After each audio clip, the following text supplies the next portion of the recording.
Mr. Tom Ciampa, how are you doing? Charlie, doing well. How are you? You better, Ross. I don't know about that, man. I sort You of don't know feel what? I I don't know about your tagline, new, Oh, better, new Ross. better Ross. Yeah, Yeah, man. I I don't know. gotta. He's not gonna like it for I'm sure. a, I'm a competitive guy. That's all I can say. How was your rugby weekend? Because it was a crazy weekend of rugby. Crazy weekend of rugby outside of Florida. Not a lot happened in the last couple of days inside of Florida, although Florida Oh no, team's for well sure. represented. Yeah, well represented up in New England. But I mean, we had, of course, the Jaguares tournament going on. We had the U20s going on, the Super Rugby final, MLR games, the semifinals. It was We had crazy. and there was a lot of good action in the Super Rugby final. Fantastic match. Oh my God, yeah. Did you watch Crusaders it? 19. I Did you did. watch I it at didn't. 3 a.m.? Did I you? didn't. No, I didn't watch it live, but I watched it Sunday morning. Okay, because I didn't watch it live either. That's too Yeah, much for me. That's too much for me. I'm dedicated. So I'm not that dedicated. you know what? We're gonna. This episode is gonna be mostly dedicated to the Florida Jaguares, which we had them last time in preparation of their participation in this tournament up in where was this? I want to Up in New say, England, hosted by the Free Jacks, right?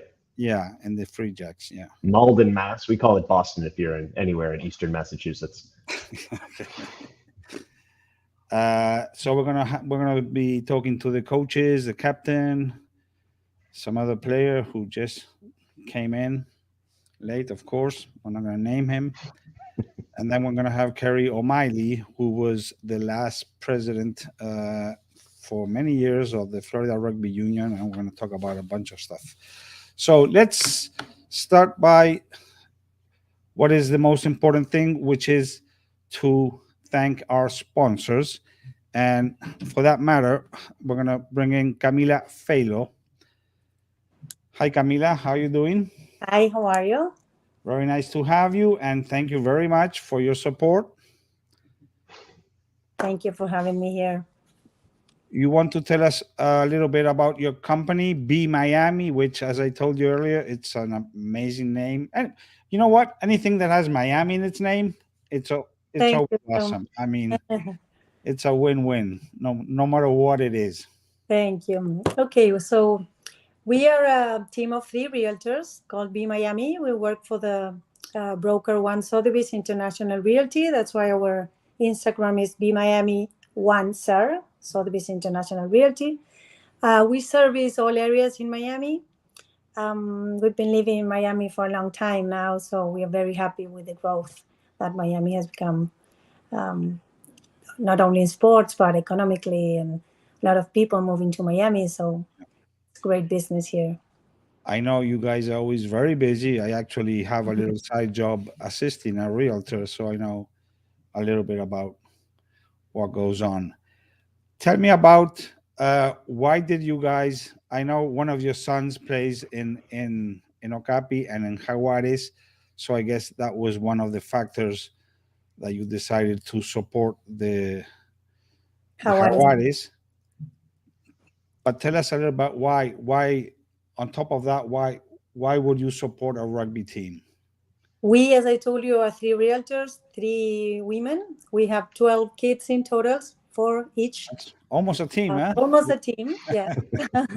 So we love supporting outdoor activities and sports, local sports, especially. My kids play in Key Biscayne, Oh, not Key Biscayne, Papi. yes. Yes, I have four sons. The four of them play in Key Biscayne rugby.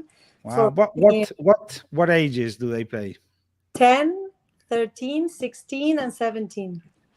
You know what? I have two sons that are just 2 years apart, and almost all their rugby, and they started playing very early. Actually, the first game was against Key Biscayne back in 2009, and because they were just 2 years apart, they would play together. Not all the time, but almost all the time, and Yes, same that with is my sons.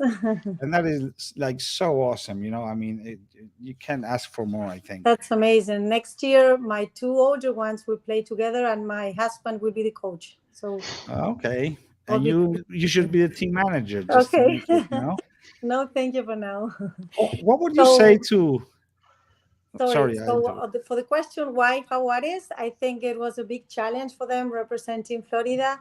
And for us, for me, I've been related to rugby since I was very young because my father played rugby back in Argentina. Oh, what team? And Casi. Oh, Casi, okay. Yes. So for me, rugby has very good core values. One of them is being a good team player and working as a team. And that's also what identifies us working. We decide everything together and we work as a team. So for us, representing a team, a strong team like Jaguares was very important. And what would you tell other parents why you would want them to play rugby, being such a rough sport? It is. and you know, I'm always puzzled by why don't because I know for a fact, and and Tom knows, this is the best sport in the world. As a parent, I know for a fact that the fact that my kids played rugby was a huge difference in their lives and overall, as and especially like in how they become, they as they are growing, they learn all these values. Of course, if they are playing in a proper environment where these values are put forward, and they would be with the men now, of course, but they would be different persons if they had played. I'm not going to mention any other sport, but any other sport. Totally. Not even, and also rugby, it's all about respect, being together, working together. And for me, for my kids, was very important. We lived in Boston before, we lived in Holland, and everywhere we lived, they played rugby. Oh, nice. Oh, so they have that's long time, yeah. That's really good. And let me tell you, I think that this is one topic we're going to discuss later in the podcast, but the support of companies like yours that put whatever money they put into rugby in general, and specifically in this, somebody's running me. Hey, come on. It's supposed to be my job, Charlie. I was just going to say that, it is so important that money is put into rugby because these are the things that allow these type of what the Jaguares did. It would have been very hard for them if they had not the support of companies like yours and others. So thank you for that. And I hope to continue seeing you supporting our local teams. Thank you. Thank you so much for having me. So I'll see you around, and congratulations on your champion rugby family. Thank you. And congrats to the Jaguares again. Thank you. Bye-bye. Okay. So all right. So Charlie, for those who missed it, what was the tournament up in Western this weekend? because I have to honor my other sponsor who is not here today, which is his name is the guy in charge of Equity 305 is Sebastian Gomez, and he also is sponsoring this podcast. This is very important, Tom. We want to have sponsors on a steady basis, so we have to mention them and thank them. And Equity 305 is a Miami-based company that started in 2015, and they invest in real estate throughout Florida and Georgia. They buy properties at a discount, and then they rehabilitate them and they sell them for a profit. They call that fix and flip. So we want to thank Sebastian. He couldn't be here today. He was busy, but he still wanted to support the podcast. And the Jaguares, he is one of the sponsors as Be Miami of the Jaguares. So thanks to him. And now we can move on. Sorry, jumping the gun there. I skimmed the notes, right? I read them, but I didn't read them. You have to print them, man. Okay. So, all right, the tournament we had up in Boston this weekend. Yes. U18. Was it an MLR tournament, or was it just MLR teams? it's an MLR tournament. Well, we're gonna ask Orfila about this if you want. Why don't we bring in all our guests? Yeah, absolutely. So we're gonna bring in the boss first, Juan Orfila, head coach of the team. How you doing, Juan? How are you, Charlie? Hi, Tom. Thank you. Hey, Short Juan, how are time. We saw you just last week. People are gonna start getting bored of you. Luckily, this is gonna be the last time for a while. Yes, we need holidays already. So Julio Bailac, also Hi, Charlie. Hi, of Tom. Florida Jaguares. How are you, Julio? Good. And you? Very good. We also have the captain of the team, Emiliano Fernandez. Emiliano, how you doing? You have to unmute yourself. Hi, Charlie. How are you? I see you are in a nice environment. It must be hot out there, man. Yeah, it is. It is. Drink water, okay? And last but not least, Mr. Jordan Vassell, who is Hey, guys. driving. Are you driving or are you being drived? I'm being drove right now. Yes. Drove. Sorry that I'm unpresentable right now. No, that's fine. That's fine. As long as you're not driving. Is your dad driving? Yeah, I'm not driving. No. Is your dad driving? Ha! Now, Hey. speaking of the man, the legend. Look at him, ignoring us. You're gonna regret I'm that. just insulted he's not watching the pod, Charlie. You're gonna regret that. Okay. Welcome everybody, and first of all, a big congratulations of your achievement. It's been a very remarkable story of success, what you did. So thank you for that. You have put Florida on the map. I had promised Orfila was going to do a graphic with a huge Jaguares thing on the USA map, but I didn't get to it. So I have Tom, it here, Charlie. Tom, Yes, Charlie. you go ahead because I already talked too much, I think. Yeah, so I was going to say, for those of us who haven't studied this and weren't on the pod last weekend, tell us a little bit about the tournament. What was it? Who was playing? Where was it organized? Yeah, as you mentioned, and we shared, Tom, it was organized in Boston, Massachusetts. It was organized by the MLR Academies program, and there was presence from the New York MLR team, also New England, that was the host, the Free Jacks, and also Houston Sabercats. And then we attended, and also the Myro combined team from Massachusetts. So it was a 5 teams round robin tournament. Oh, very nice. Yeah, so last week when we were talking about this, I didn't even realize that the MLR teams I knew they had academy teams, senior level teams. Are the U18 teams new? No, I think they've been running for a while. I don't think that this is like the first tournament like this, but we know they have the programs for some time already. I don't know for how long, but there was a full structure of the MLR behind them. Actually, some of the coaches that are coaching the academy are also part of their professional staff. So it's definitely the academy of the MLR professional team. We were able to witness the training from the New England team that was preparing to play the Eastern finals, I believe, this weekend. So, yep. So, yeah. Yeah, it's good. And then one of the reasons I'm curious, obviously, is with the Sharks coming to Miami, that should be an indicator that we're going to have a Miami youth team as well. Well, we talked about that last week. I cannot talk as a coach about that, right? But I believe it's a fair assumption, but I cannot talk about the future, right? It walks like a duck and quacks like a duck. What about if we first have a Miami Sharks men's team?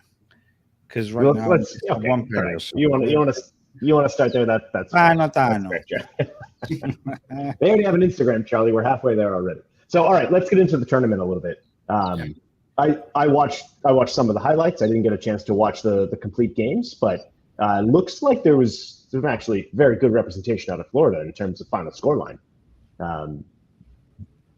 Go ahead. What? No, I was going to say, walk us through some of the early games. How did the boys start? How did they play against the other competition?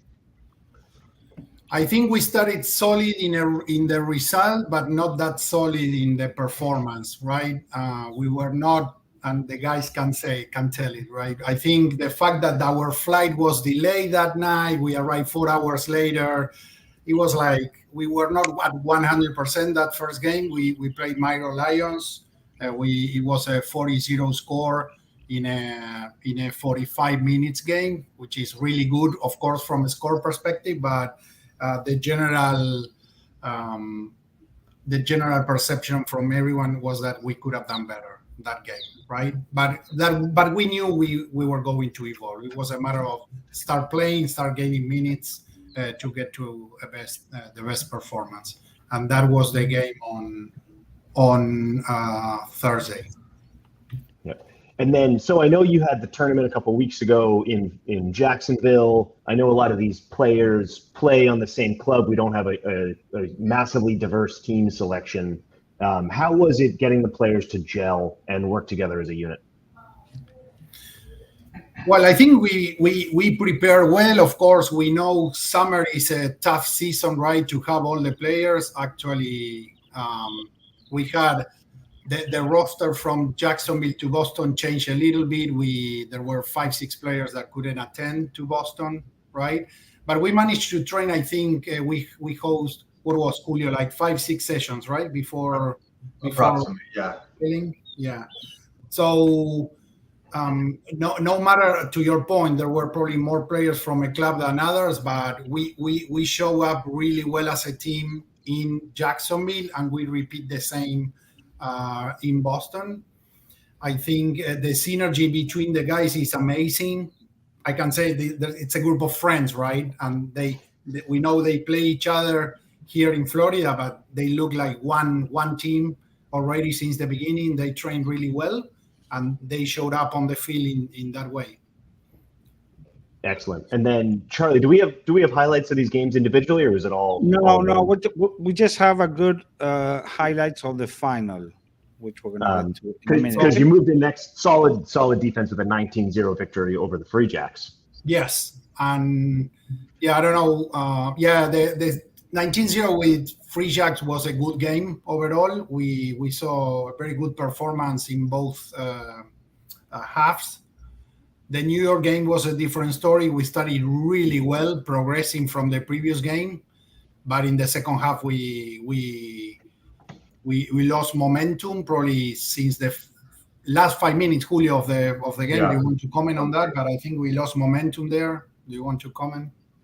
Yeah, in the first half, I would say the last 5 minutes, we lost momentum. We got, I don't know, distracted, I guess, and they started to dominate the game. In second half, they started playing really well, and we just trying to defend. That's what we did during, I would say, at least half of the second half.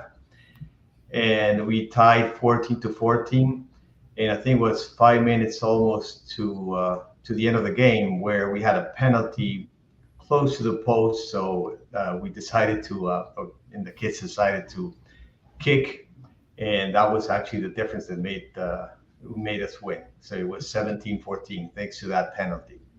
Excellent. And then, Emiliano, how is it playing competition that you're not familiar with? I know a lot of times when you play in Florida, you've either played the club, 5 times in the last season, or the guys across from you. How is it going against competition you've never seen before? Probably haven't had a chance to scout. Sorry. Oh yeah. From Emiliano. Oh yeah. All right. I think the difference was that in this tournament, all the teams knew how to play rugby, as much as passes, tackle technique, game system, the rules of the game. You don't always have to be big and fast. You also have to have the technique and know the game well to win. So for me, that was the big difference, the knowledge of the game. Let me ask you, Emiliano, what was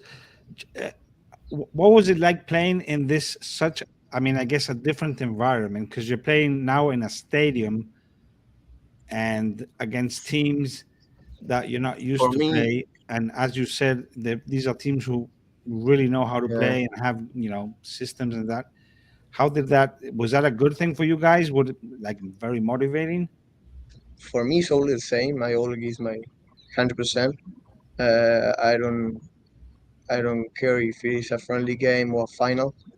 For me, it's the same. I remember that. I trust my teammates. I trust in myself. So for me, it was a normal game.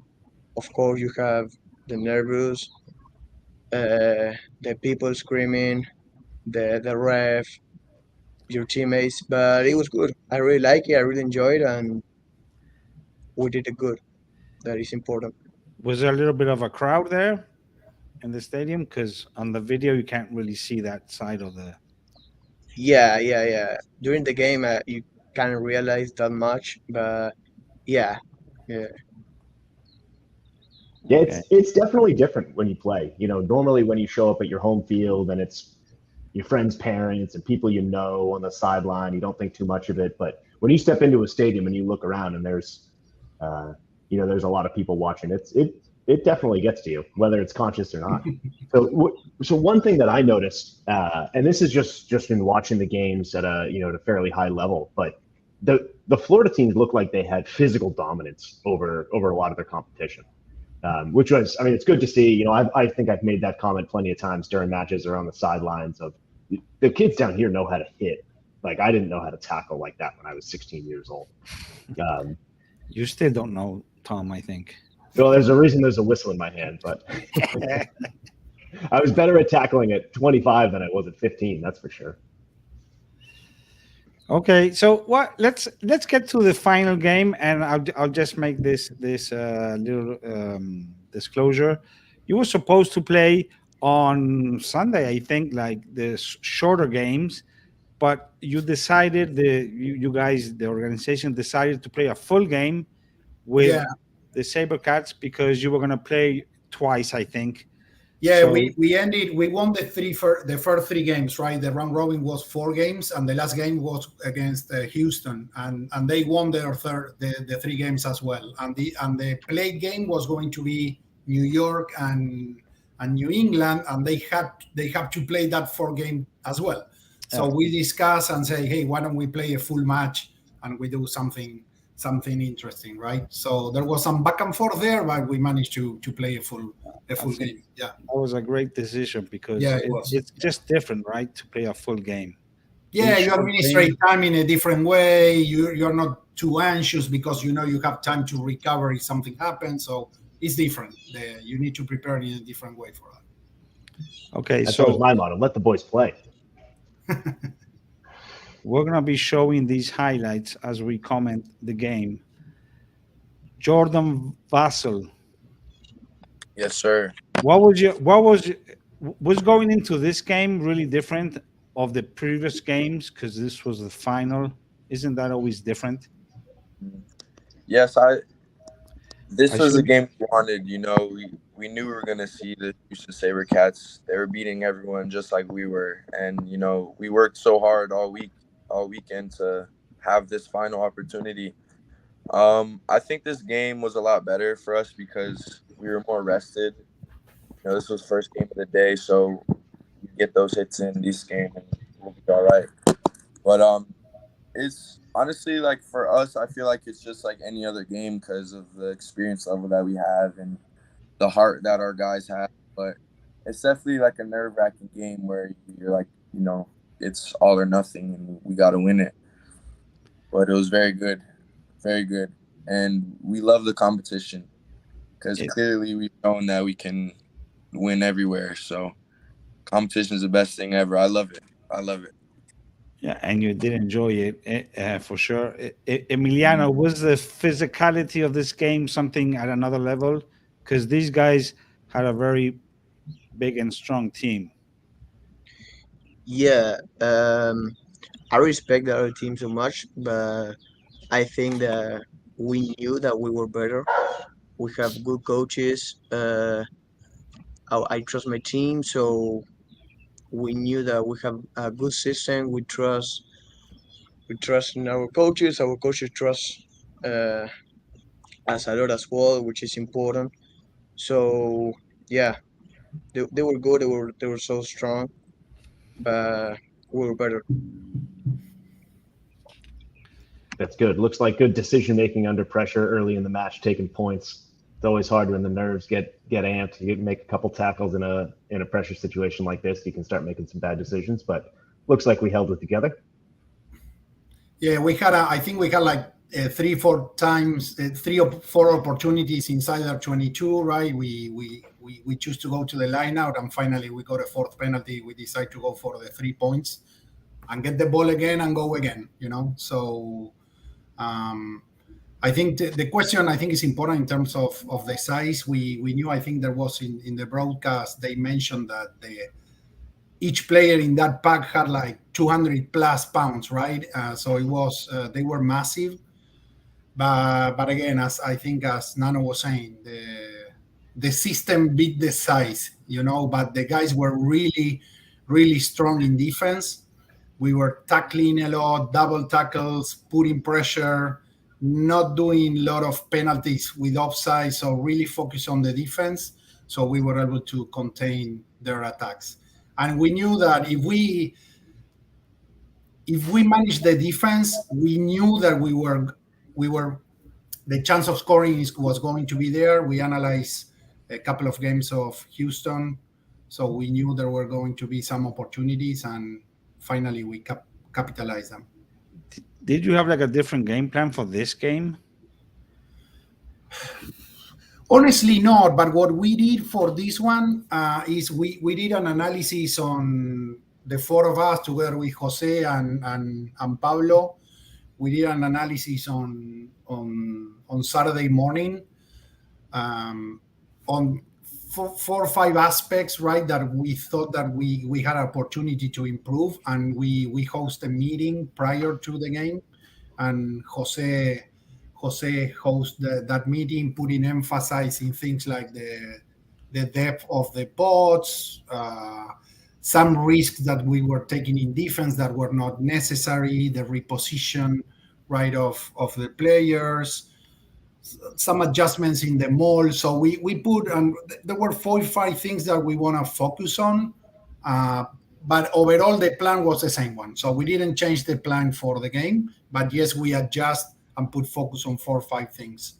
We were just seeing here the first try that comes out of a very smart play by I can't remember his name, number 9.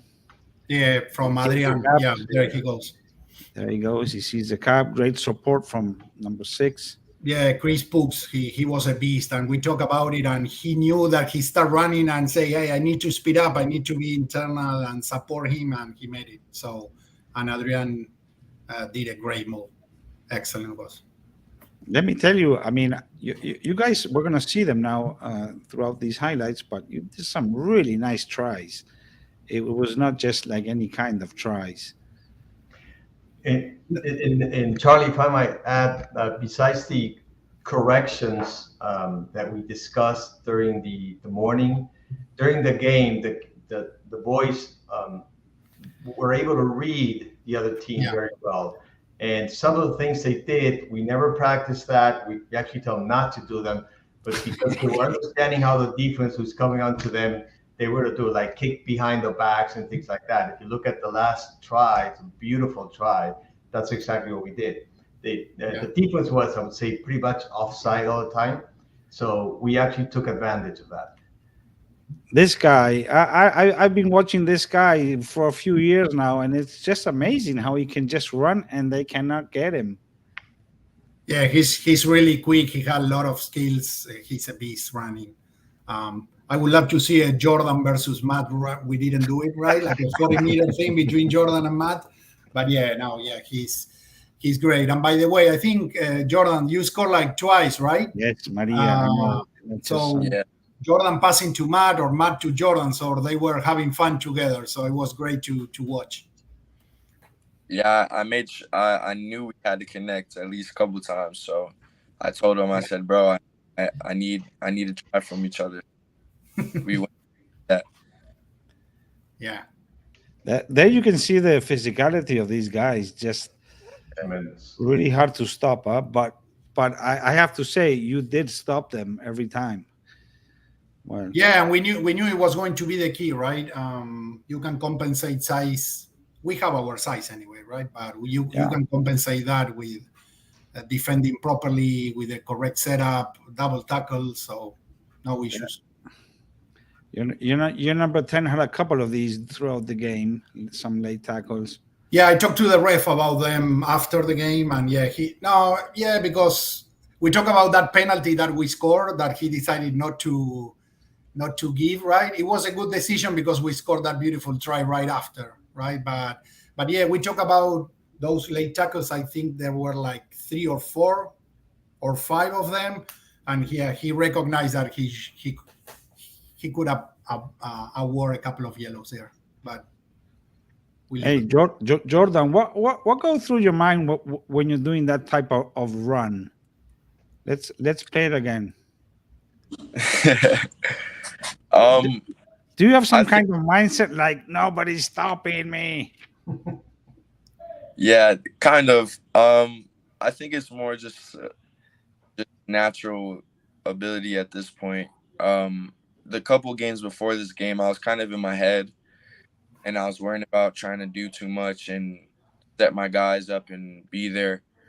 But I kind of was just in my head, especially being on that stage and playing against those guys. I was just kind of in my head. But this game, I feel like I was way more relaxed. And I guess that let me do more what I do best and kind of just get the ball and do what I had to do. So that's really it. That's another try with running in great support. Yeah, I think what is important from these tries, Charlie, and if you analyze them in detail, is that the players are identifying the opportunities, right? In this case, number 10 played with his back and decided to run away from the situation, and Jordan took advantage of that gap, right? I think every player showed great IQ. IQ is not easy to get, right? But they are building a great IQ, and so I think this is definitely making a difference. Yeah, and then something that definitely stands out for me is the set piece continuity. With a lot of times with select sides, it's hard to get that, to get the team all on the same page. The calls may be different, maybe different lifters, different jumpers. But you seem to be doing well. You're both in the scrums as well as the lineouts to really be a good attacking platform. Yeah. It was pretty solid. So I think I was checking when I analyzed it. I think all the scrum we didn't lose any, and I don't know if we were able to push like I don't know, centimeters even. So I think it was pretty solid, and lineouts as well. And definitely in the forwards we have a combination of players. It was not just we had Boca players, Key Biscayne, Okapis in there, and they play really well as a team, and the coordination was great. Yeah. The chemistry was really good. Like these guys, we've been each other for God knows how long, like playing against each other and with each other. So every time we get together, the chemistry is always there. And that's one thing that I love so much. The best. Charlie, did you put together this referee criticisms highlights? What is this? Julio is passionate about the referee, so he can talk with you later. A little bit, yeah. Hey, so am I. There's very few who are more critical of referees than other referees. So. Yeah, what was a little weird is that there was an official AR only. So in the plate final, there were 2 ARs with radio and not in the final, right? And it was just one only with no radio communication. So yeah, I think that could have been better, honestly, but it was not a big deal. And as far as set pieces, you guys did extremely well. Yeah, as I was saying, I think we were solid, dominant. No issues there, both in the scrum, line out. So we went really well, and what is important, we were able to play our plan after the set pieces properly, right? You saw, I think there were 2 tries after scrum, one on the left that Matt scored, the one that Jordan scored. Those are things that are prepared. They were not, they were part of the plan. So those 2 came came from a scrum, for example. Now this is so weird because that conversion was not given, and I got a still picture you're gonna see now. You can see me complaining there. Of course you're complaining. And why were you the T-boy? You should not be the T-boy. That is not legal, mister. Shame on you. Hey, these are It's MLR illegal rules. if they tell you that it's illegal, Charlie. See? It's only illegal in the MLR. You can tell that the ball is going over, right? Yeah, the ball went over. I clearly saw it. The funny, I talked to the ref after, and he said, "Yeah, I saw it too, but the official AR say no." So that's why. But after that, they kick the 25-meter and they kick it back instead of forward. So we got the scrum, and after the scrum, this happened. This is such a beauty. This is such a beauty. I just love. I'm a sucker for these type of tries, to be honest. See, that's what I'm saying. They were reading the other team very well. Nobody there. Huge. Yeah, no cover defense. Yeah. Fantastic. Now, is that one of the scripted plays, or is that something that the boys are calling on the fly? No, I think it was that was their decision, Tom. Yeah. They saw it, they decided. And in the way Romulo ran and he was set up is that clearly they talk about it. So yeah.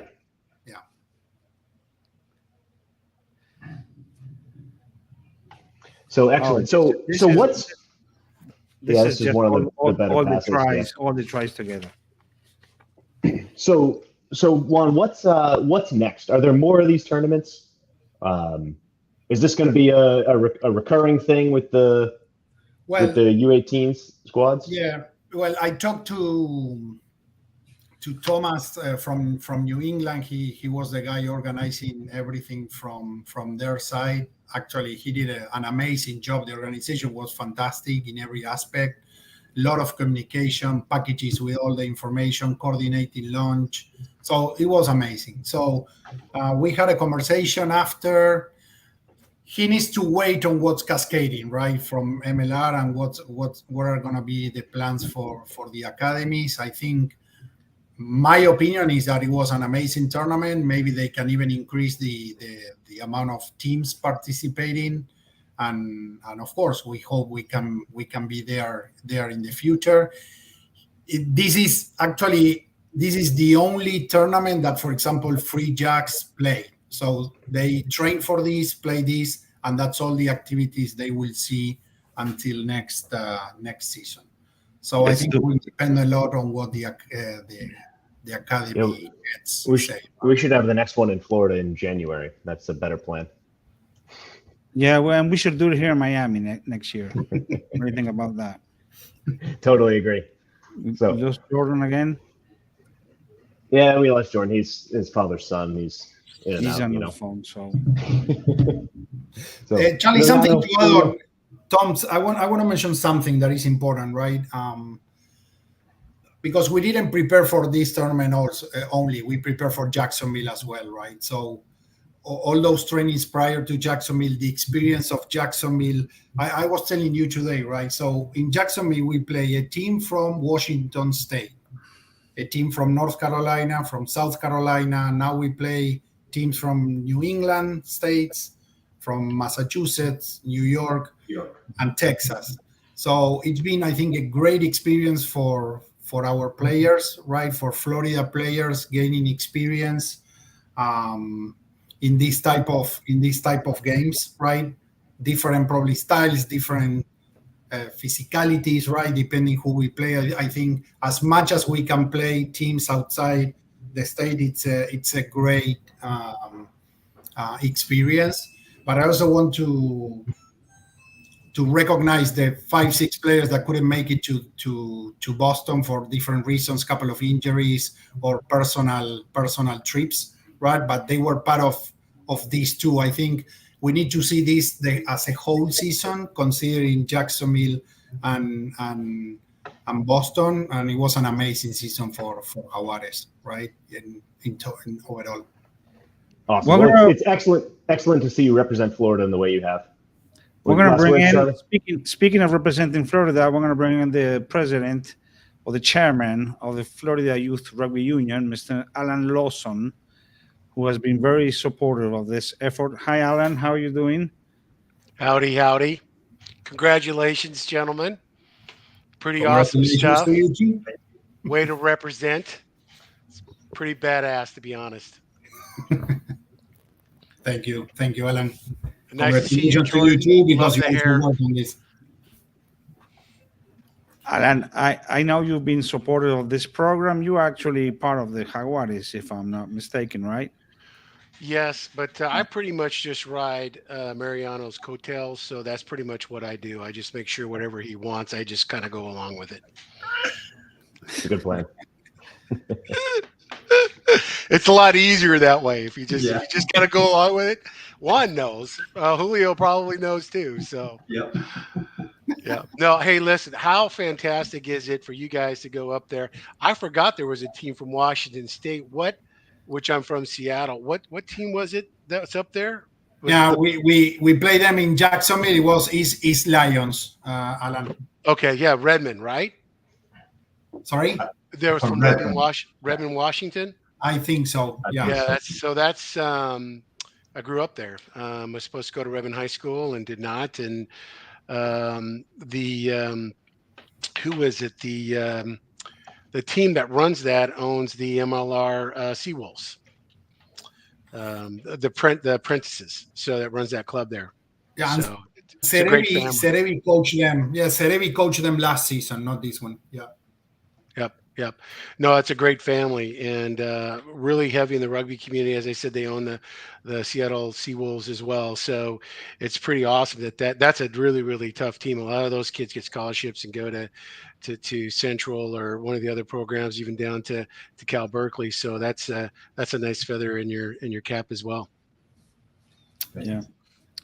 Yeah, So Charlie, maybe something next to add that was amazing. Sorry, a little thing that is really important in this tournament. So there were a lot of colleges around, right? Approaching the players, taking notes of them.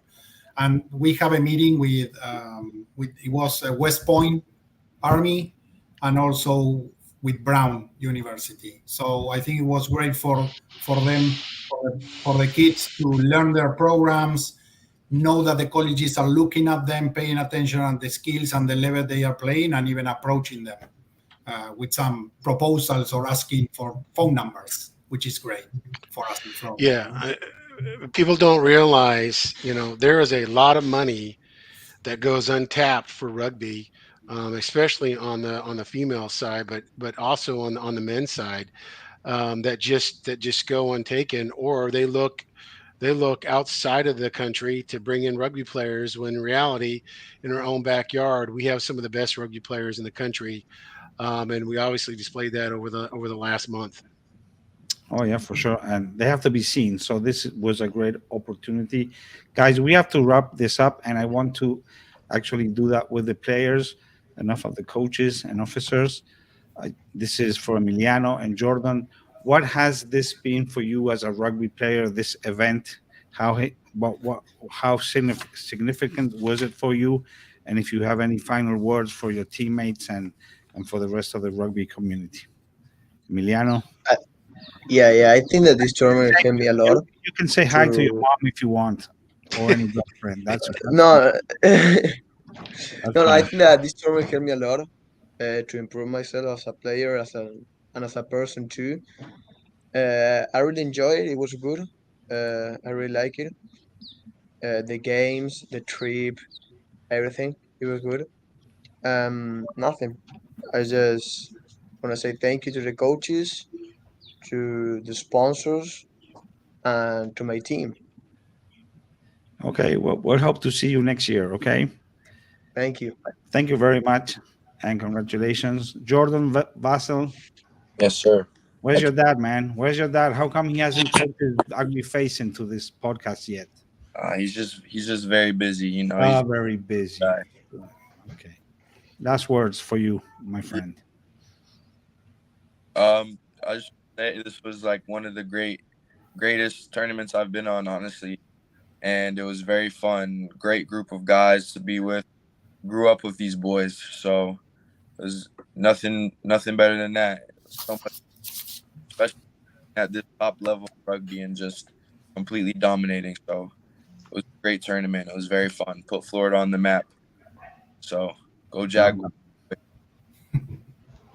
Awesome. Thank you, everybody. Again, we've said it enough, but you did a fantastic job. Obviously, coming home with some hardware is a good thing for the team, but also good representation of Florida. So let me show something before we close quickly. Yeah. And where is the hardware? I was going to ask, where is the hardware? This is a special image for someone that I won't mention. Okay. Oh, you still have wow. this? It's in good hands. Okay. So you will never see it again. So hang on to it. Hang on to it. Don't give it away, Orfila.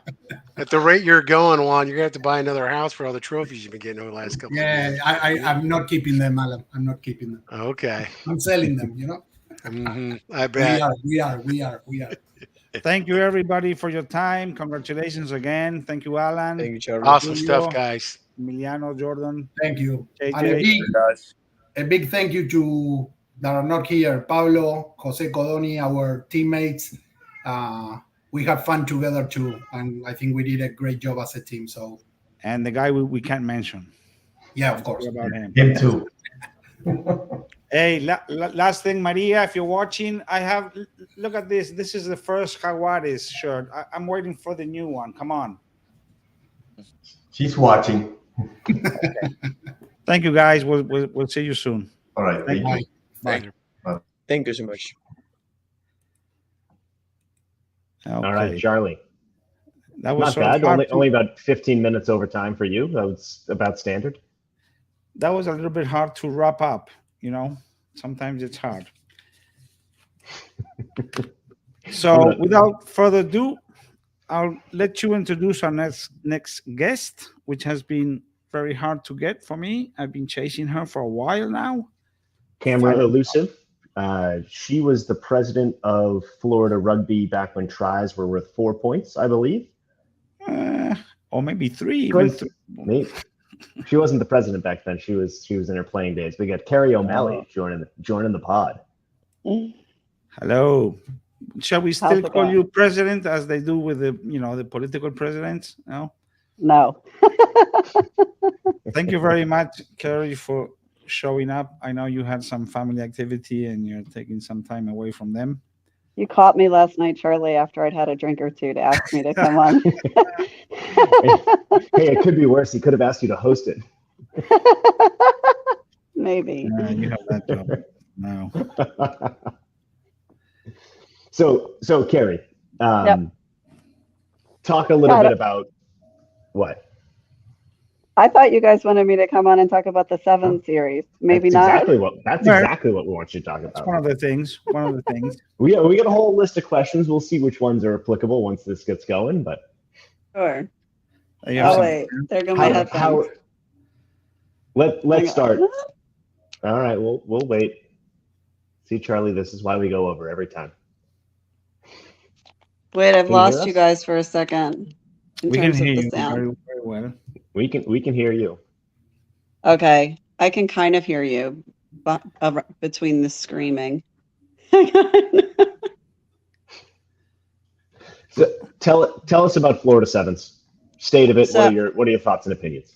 Florida Sevens? Or wait, hang on 1 second. I'm sorry to be so technologically incompetent. That's fine. The South Sevens or Florida? Both. Okay. So, yeah, this isn't going to work. It'll just have to do. So for the South, I wound up running this because no one was organizing it. So last year. As it happens. Yeah, this is typical. So what wound up happening was last year, the 7th season was approaching and we had a couple teams asking me what the series was going to look like. And then I realized that most of the other unions weren't really organizing it either. So I just volunteered to try to make sure, because we had teams that were interested. And so people were asking. So the best thing I could do was try to help get answers for our teams. Heard the cats. And this is, when you say South, what's the region you're talking about? So our region is the Florida Rugby Union, the Carolinas, Georgia, and True South. And so we essentially stretch from We go almost sometimes it includes Arkansas and sometimes it doesn't. And I think ideally for our region, they wanted us to even include some of Virginia, but that's not happening. Okay, and then in terms of playoffs, do we play into nationals through the South? For the 7 series, and for almost all of the way the 7s is running through most of the different like parts of the country, there's just different regions that crown winners, and then there's a certain number of like seeds towards nationals through that. So these guys have to I'm going to say guys, but like the men play 3 tournaments and the women play 2 tournaments, and the scoring is similar to the like World 7 series. So once you win like a certain number, you get a certain number of points for like first, second, third, etc. Yeah. And then, so how do we determine where the tournaments are? Which ones are qualifiers? How does that work? So this year I was actually a little bit more fair, and we put out a bid process. So last year we tried to have, what we tried to do was, so there's 4 unions, and what we tried to do was have one. We didn't want to have 4 events because that was too many, and we tried to take events where there would either be strong competition. So Cape Fear, which was last weekend, always has like a lot of strong competition, even if those aren't qualifying teams. And then we wanted regions to host that normally put teams in. And so last year we had a qualifier, which was at Gulf Coast, but we had no teams playing in. And after they played the second event, with no one from Florida competing, it seemed really unfair to make Charleston, Atlanta, and Birmingham and Nashville drive to Florida to play that last event. So they played another one in Atlanta. It does seem sort of hard to get a Florida team strong enough to compete in nationals. As far as I can remember, at least in men's, because I know at the women's level, we had Phoenix advancing to nationals last year, right? Yes, and Phoenix finished in the top 8, and I think that they were a surprise for some people, so that was really nice. I think Ale and the players did a really good job representing last year. But on the men's side, we haven't been at nationals for a while, have we? And the last one, I'm trying to think when I think it was the Stormers went to, they were at least playing in this series. I don't know, because like I said, Braunstein used to run 7s, and that used to be his thing. And it was really nice because we had a 7s director. Yeah. And he did it. Why don't we have one? Why don't we have one? So part of the reason is it used to be our state took like their top 2, Georgia took their top 2, and then there was just one event that everybody played at, or maybe there were 2 events, and it was really, what we were finding was like we didn't always have 2 teams that wanted to go. Georgia might have none, and so then we'd be running this event for like 5 teams. And so working it in so that the teams play in existing tournaments goes a lot better than having an event only for the clubs playing in. There's also better infrastructure. There's like more atmosphere. Like I think of the Birmingham one, they were maybe from like ages U10 up. So it's just better. Now, and you say it's better, and I mean, I agree with you. You go to a well-run tournament, and you can tell immediately by the quality of the teams, the quality of administration, it's better. What are we missing in Florida? Why can't we seem to get one of those tournaments? Well, we could. We'd need teams. So like Finn playing in this year is actually good for us, because then we will, like last year we lost the qualifier because no one had played. But Finn actually having a team is really good, because then next year if we bid, and so that's for the men. The women actually had a qualifier. So Rusted Knights was a qualifier for the women, and then Hotlanta will be the other qualifier for the women. Yeah. So, and we have 3 women's teams from Florida playing in this year. So Orlando and Tampa and Phoenix. are all playing in, and then it's Atlanta. So we're 3 out of 4 of the competitive teams for the South for the women. And as far as the men, other than Finn Rugby, who else is playing for? Who's playing? So there's Tennessee Elite. I saw Dustin No, on here. Florida. Yeah, Florida teams. No, for the men, Yeah, there's no other Florida team besides Finn this year. one team. Okay. It's better than no teams, Charlie. Yeah, Progress. it's better than no teams. Progress. Oh no, for sure, for sure. But it's just hard to get, as I was saying, like getting one or two strong teams, because like the players seem to be all, Stormers tried to do that in getting, and Finn to some extent, I believe, is doing the same thing, trying to get the best players. Maybe we just don't have enough to have more than one team. Well, Now, if you take a look at it, so Old White, Birmingham, and Charleston all are playing in, and Renegades this year are all playing in like as their existing team. Tennessee Elite is kind of more of like a players from a specific region that are kind of coming together, but it's not like it represents the entire state of Tennessee. And so I think the teams that, even when we take a look at some of the teams at nationals, even if they're playing under a single team name, it's a lot of players transfer over the summer, because sevens is a different beast. And so I think and I saw that. That's the point I was going to make, is I feel like in the South, being the Carolinas to Texas, really, there's a lot of teams that play this group of guys for 15s goes and they play sevens in the summer, and it tends to be very regional. Whereas in the North, I'm thinking New England, New York, and then out West, California, Denver tends to put together these super teams, and there'll be guys from all over the country who come together for a tournament, and they may play 4 or 5 tournaments together. Sevens is a bit easier to gel. You don't need that the scripted team dynamics like you do in 15s. They come together and put together these unbelievably competitive teams. Yeah, I mean, we saw Nav who won last year. They that's a lot of their players, but then you see, or Denver, right? I was watching Denver play, and someone from Palm Beach was on their team. So that's what you see sometimes with sevens, is you kind of get like you might have like a core group, and you get, I don't want to say you import because they're players from like the country, but like you get players in, some flair players. You might have that player that's really interested in playing, and their home team doesn't want to put it together, so they just go play somewhere else. I mean, sevens can work like that.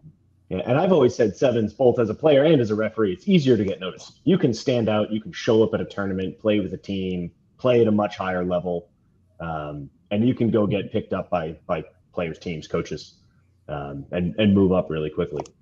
But I got a question for you, a bit of change of topic. What are your thoughts on the new eligibility rules for club nationals for sevens, removing professional players? I think we needed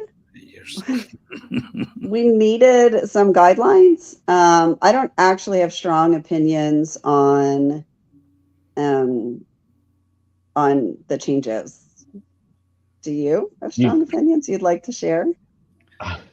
I think drawing a line in the sand is fair. I don't think the line in the sand was in the right spot. I have a hard time with, we use the word professionalism when we want to use the word professionalism. We want to say, oh, we want this to be a professional atmosphere, and we want everyone to take it seriously, and we don't want to pay anybody. You think, what's your profession? Charlie, Charlie doesn't pay me to be the host here.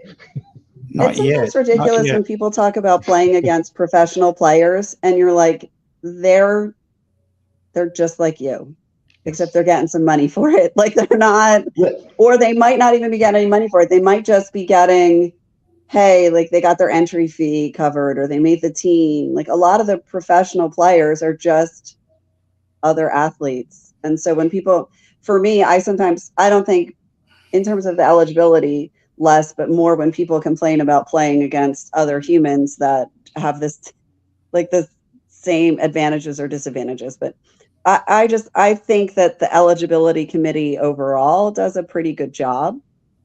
And so I am actually just putting faith and trust into what they did. Now, I would argue that if you are a player who is an amateur player, I go to work Monday through Friday and I play rugby on the weekends, competing against someone who has access to coaches, facilities, 40 hours a week, and they don't have to have a job on the side, would be an unfair advantage to that. That is different. That's a different story. Yeah. And what I see is, you look at take like a Morgan Freeman, for example, is technically by the rules a professional player. Should she be allowed to play club nationals for local sevens team if she wanted to? And I would say absolutely, because exactly your point there. You're still a player. You don't have an overwhelming advantage. Yeah. But my thoughts. But speaking of rugby, speaking of money in rugby and getting it in, what do we have to do to get money in these tournaments? Do we do the hosting cities and the hosting tournaments, are they profitable? Do they make money when they host something like this? The regular sevens tournaments? Are you talking about just when you host a sevens tournament, do you make money? No, I think he's referring to one of these like a qualifier. Like a qualifier. Oh, the qualifier? It's the same as hosting a regular tournament. It's the same entry fees. I will not admit to us having to throw some money at one of the qualifiers because we were please help us get this team in. And they're we're going to need another referee. And we're already close to not making any money on this. So they may have gotten Venmo some cash just to get an answer, just to get a yes. And that's not from the national fund.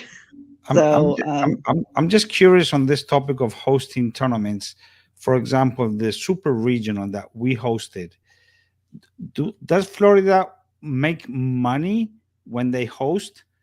No. Do we spend money to host it? We do. So we get some of it subsidized. So some of it by USA Rugby. Yeah. So some of it gets subsidized by USA Rugby, but not all of it. And actually, we're generating a subcommittee to look at the budgets from super regionals. I actually think we did well. So I think the expectation isn't that it will be completely budget neutral. By hosting, it's an advantage for your clubs. I think it's a huge advantage for your clubs to not have to book flights and maybe one less night hotel and things. So it did cost Florida some money to host it, but I think we did better in terms of what we paid versus what the other regions paid. So I always like to say good things about Evan, and I will use this as an opportunity to say that Evan, leveraging local volunteers and getting the merchandising out where it wasn't a huge risk. Sometimes you buy a lot of merchandise and then no one buys it. And so it's not worth it. And so it's really hard to know, especially for these events, teams will get everybody gets a shirt hey, we were awesome. Let's get a shirt made because we just won states. And then no one buys one at the event. So it's true. So you have to have something good. And is it sometimes it's planned by old people like me, and we don't know what people want on a shirt. It's by young people playing. It's just true. That far out of the game. But I think it's hard. I think it's harder. I think that the hosting tournaments used to be more profitable because I know when I used to host one up here in Gainesville, we would be able to get the referees' hotels covered by booking a certain number of rooms. And I feel that's a lot harder to do now than it used to be. In terms of raising the money, or in terms of just local network? I think just in terms of hotels willing to be okay, for every 9 rooms you book, we're going to give you 1. And then for teams to actually buy in. So there used to be before the internet, you would be like, this is the tournament hotel. That's where everybody booked. And you got like lots of free rooms for your refs and things. Now people are like, I can get a deal. I can save like $5 more. Or for me, I'm like, I want Hilton points. And so like, it's just You have to offer free beer at the hotel. free beer at the Beer, hotel. yeah. So everybody goes to the same hotel, you know? Yeah. So I just think travel's gotten more expensive. Like gas used to be cheap. So when the referees would come, you could just say like, here's $25 for your gas, and it might have covered it. I mean, I'm sounding really old here, guys. Like I'm not gonna lie, you are. But it used to be more profitable to host an event, and I don't think it is now as much as it used to be.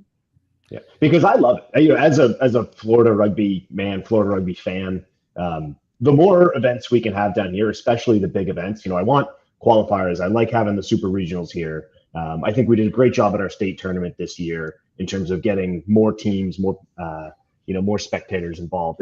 It's great, and it makes a better atmosphere. You know, you look at those games with a couple hundred people watching versus 2 years ago when it was a couple dozen people watching. Just by having everybody playing in the same spot, I think is good, and it's a better environment to play in. Yeah. So,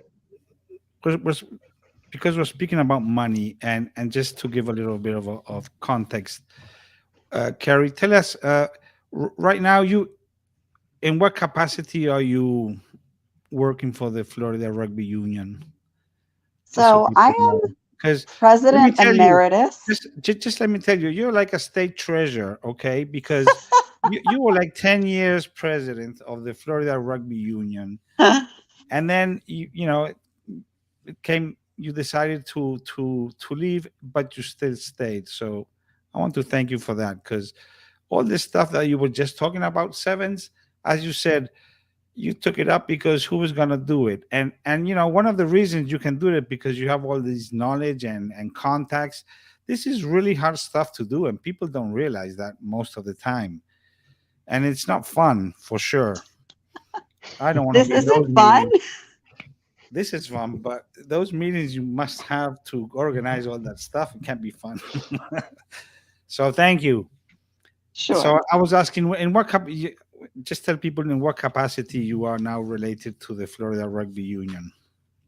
So I would say officially, I'm the president emeritus, which means I still get on the conference calls, and it means I have no vote.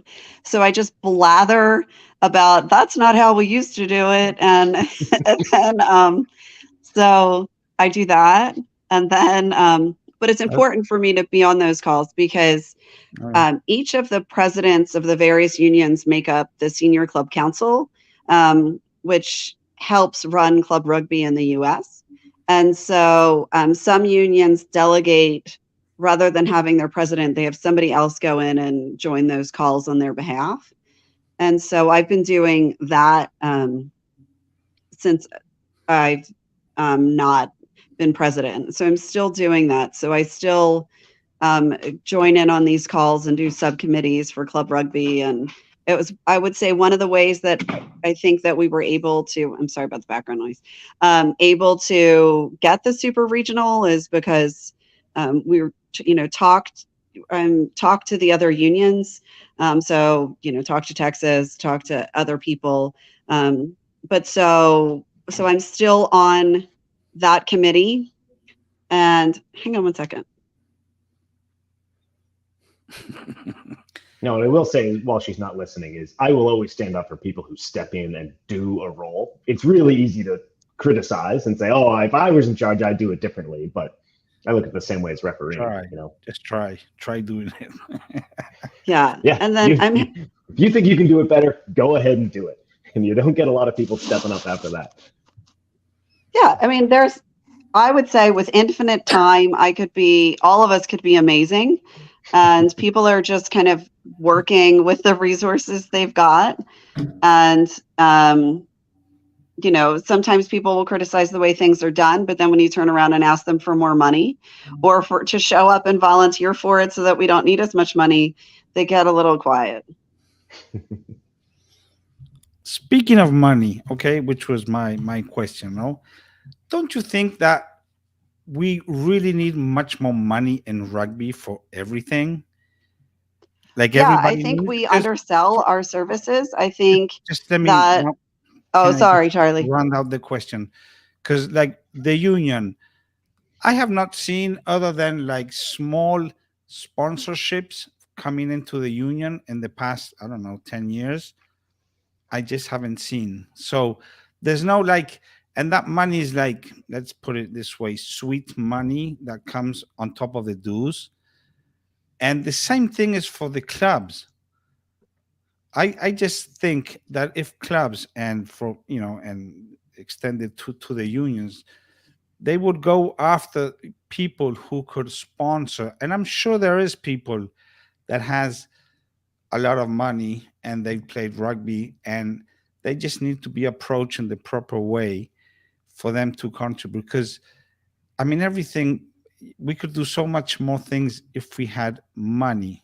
Okay, we were just, you were watching the end of this the kids from Jaguares. They couldn't have done that. That trip would have been very hard if they hadn't got a certain amount of money, which they did, to make that trip. And just to translate that to the senior union, we haven't had a representative of Florida for how many years? I don't know. The last one I saw was that game we had in that Uruguay versus USA, I think 2009 or 10. We played against Georgia. Wouldn't you like to bring back a Florida representative team? Charlie, that was the longest question I've ever heard in my Yeah, entire so life. It was a 4-minute question. I should have taken notes. okay, So I'm gonna remove myself from this, and I'll come back later. So it started with money and it ends with, should we have a representative team? I know that was a lot. We should have more money. I think it's a struggle to get a sponsorship for the union and show them like true value. So to say like what they're going to get in return. And so I think the referees do a good job. They're right in the middle. Referees jerseys, sponsor that, get your name on it. Hotel Private Yachts. I can name them now. But if people, when people sponsor the union, they really, besides, I don't know. I think it's harder to show them like the money value in return. But I do think more money is useful. And I think one of the things, there's a big argument right now. I might say I might be one of the people about arguing about USA Rugby wanting to raise their dues. And so I do think they need more money. I'm not against that. But I think, when I register my kids for us, if I would put my son in like swim lessons for the summer, so we're talking about like 8 lessons, I would have paid like $180. I do a soccer season, $150, baseball, $225. And that's for like the spring season. And we turn around and we ask, and people complain to us about paying like $50, or even if you add in their club dues and you think about everything they get for a year. And so everyone's always complaining about what they pay, but they pay very little compared to what I think are other sports. In terms of a representative side and funding that and needing one. So I'm going to address those in like 2 different ways. One is in it bringing value to the union. I think players having exposure to higher level rugby can be very useful for them.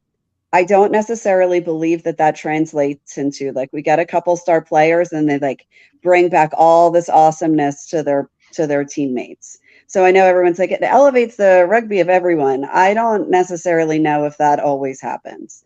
I think ideally, I think that's a thing we do to like get people to say yes to it. But I don't know. I'm not like 100% a believer there. But you have to, the experience has to be valuable for people to buy in. Otherwise, we don't have our best players playing, or we're not putting people in. If we're not filling the spots with people that are our best or the exact players we want to develop. So like when Kirk, Chris, when they did that, they did like an under 23 team, mostly under 23 team. That was really good because those players, hopefully a lot of them are still playing. I think they had a good experience. But if the program isn't good, it's not worth spending money on. And if it's not going to be really like the program you just hosted, like incredibly organized, the players get a lot out of the coaching experience. Everyone knows what to expect. If we're going to hodgepodge it and just say we need to go on a road trip and represent Florida, then I don't think we should spend the money. And that's what a lot of times these things become, or people get frustrated because the selection criteria aren't provided to them. So I don't know if it benefits the entire union. Like I'm not against funding it in some way, but like the union paying a lot of money, it's a big tax that benefits only a few. So I'm big on taxing people in ways where we can benefit a lot of people. And so that's why I'm always big on like the coaching and referees getting funding, because I think that affects the players the most. Are you saying we need more referees and we need better referees? Is that what you're getting at? I'm saying that when we spend money on the referee development and we spend money on coaching development, it impacts more players than, say, like a high performance team. I think we reach more players and I'm not saying to not spend money on high performance, but I think if I am, taking my bucket of coins, my kids have this jar and it's a spend, share, and save jar. And if I'm splitting up my spend jar, I'm not saying I wouldn't put some money into high performance, but I don't know if it provides the value for as many players as some of the other avenues. It sounds like you're saying we could learn some lessons from USA Rugby's most recent bankruptcy. Their most recent what? Bankruptcy, where we spent way too much money on our high performance team and not enough on our youth and not enough on our referees.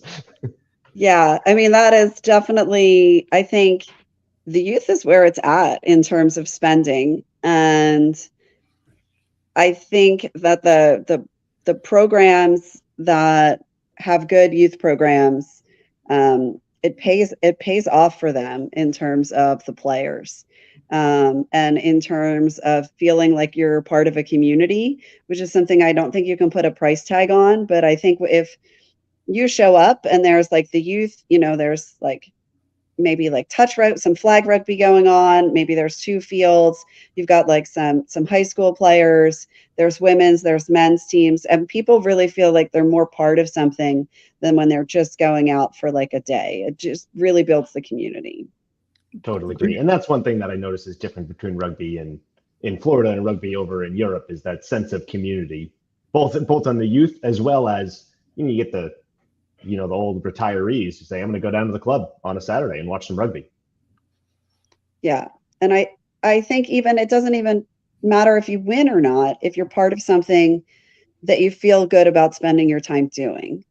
And so I think that there are definitely programs or, communities that come together well, that, they might not be the team that wins every year, but there's something people want to be part of. It's like I don't know. I think there's some places doing it well and others not.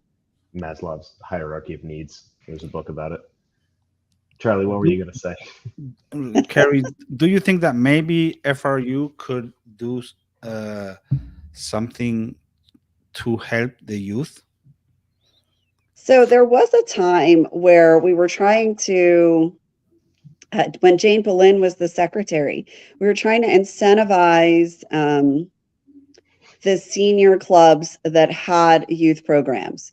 So rather than giving directly to the youth, that if you were a senior program with multiple sides and developing a youth program, or maybe providing resources to people on rather than them seeing, maybe if they see like the youth union as like a separate entity and completely different, But I'd have to say Chris Vassell is doing a really good job about trying to drum up youth teams. And I mean, he hits me up every couple of months and is like, what's going on in Gainesville? What do you need?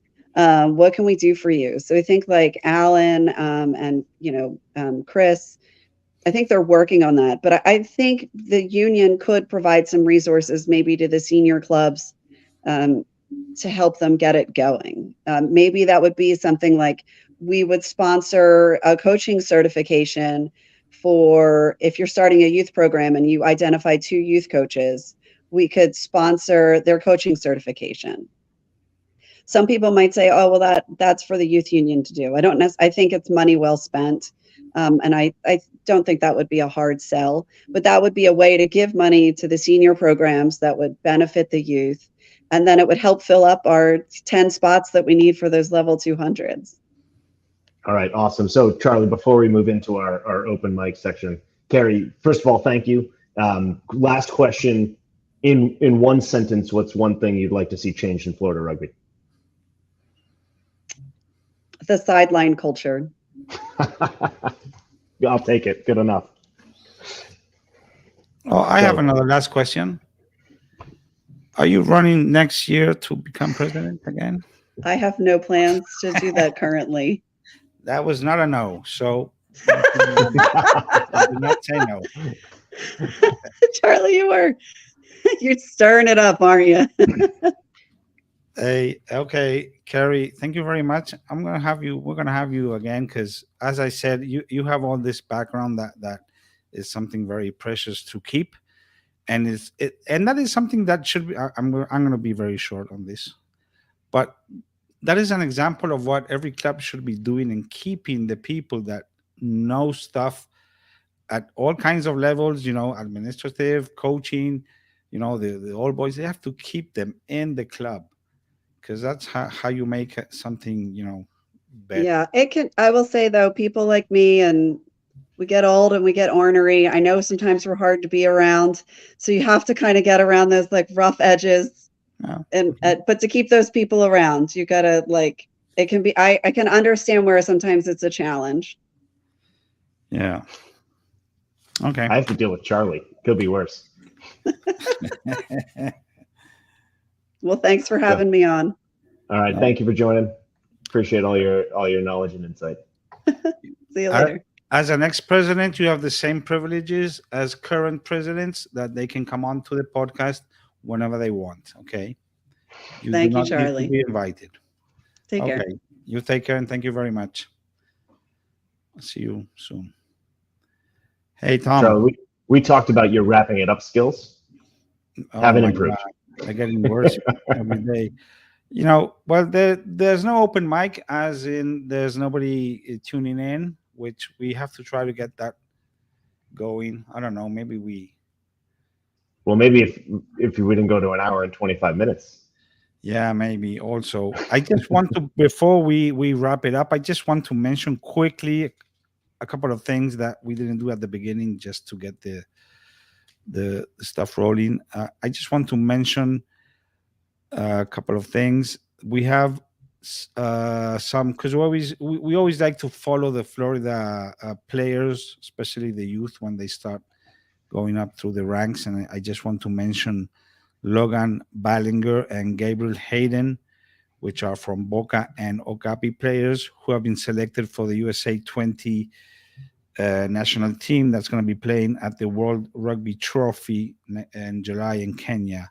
This is like the second tier U20 championship. The top one is going on right now.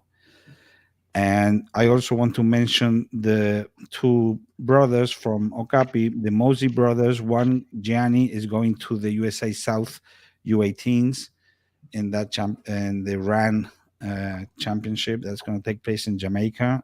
I'm not sure when, but shortly.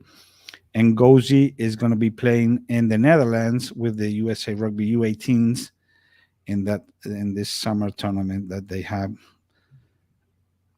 And I just also want to mention quickly Marcos Young, ex-Key Biscayne player. We had him on the podcast a little time ago. He's playing with the DC All Glory, and they have They beat New York this weekend. I don't know if you saw any It was a of great that. game. Cisco was doing the ARing, and so they won that game. It was a really intense game, and Marcos had a really good game. And last but not least, no news from the Miami Sharks. I think it's moving slowly, so I did check with them, and hopefully we'll have some news to say next week or the following. That's the Okay. plan. See, that was easy. That was good. Any last words, Tom? I just want to thank again the sponsors that supported this podcast, because as you know, you were complaining you're not getting paid. Well, I can't pay you if we don't have sponsors, okay? So I'm teasing you. Take great care of me, Charlie. So Equity 305 and Be Miami, thank you very much. And we'll see you guys next week. Okay. Goodbye. Right. Good night. You knew better, Ross. I'm going to check with Ross what this is. Unofficial tagline. Just for the record, I always invite Ross if he wants to come on, and he's always busy, but he'll make it. I'll change the tagline if that's the case. Thank you, man. See you. See you.